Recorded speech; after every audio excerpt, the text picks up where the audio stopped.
If you offer kids broccoli or a chocolate bar, which do you think they'd pick? A study showed 4 out of 5 picked the chocolate. OK, but how proud are the parents of the kids that chose the broccoli right now? But what if you put an Elmo sticker on the broccoli? When an Elmo sticker was placed on the broccoli, it was half and half. 50% chose the broccoli.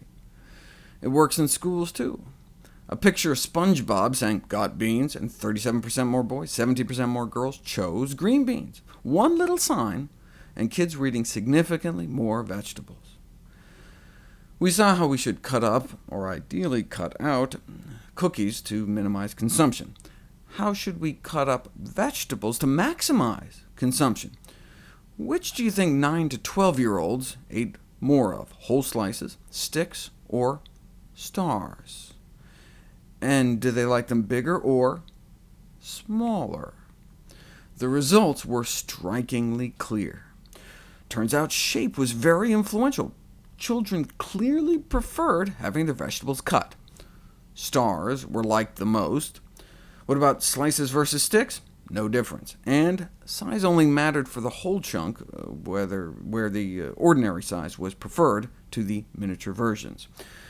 If they're still not biting, you can apply the same trick I used to get our dog to eat stuff she doesn't like. Dip it in peanut butter. Pairing vegetables with peanut butter may successfully increase intake even in vegetable-resistant children. Offering a salad dressing dip may help as well. Then there's always the hidden vegetable strategy. In the present study, broccoli, cauliflower, tomato, squash, and zucchini were covertly added to familiar entrees, so the appearance, flavor, and texture of the original recipes were maintained, like pureeing vegetables into a pasta sauce, and families weren't the wiser. This shouldn't be the only way, though. Covertly incorporating vegetables into foods can have a beneficial effect on children's vegetable intake, but it should not be the only way the vegetables are served to children. Because the liking of an originally disliked vegetable can be increased through repeated exposure, it's important to use several strategies to ensure that children experience different forms of vegetables, especially whole vegetables, because they're not going to live at home forever. Worst comes to worst, you can make a video game.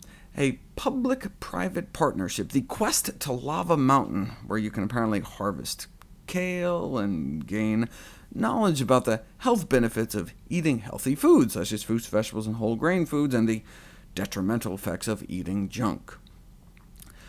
What may be the best way, though, to get kids to eat more fruits and vegetables? This study looked at all sorts of parenting styles. Should you pressure them? Should you lay off? And what was the most important factor?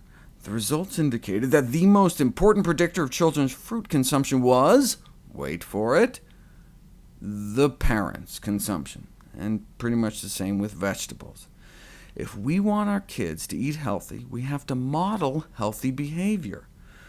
The researchers conclude that in order to try to increase children's fruit and vegetable consumption, parents should be guided to improve their own darn diet first.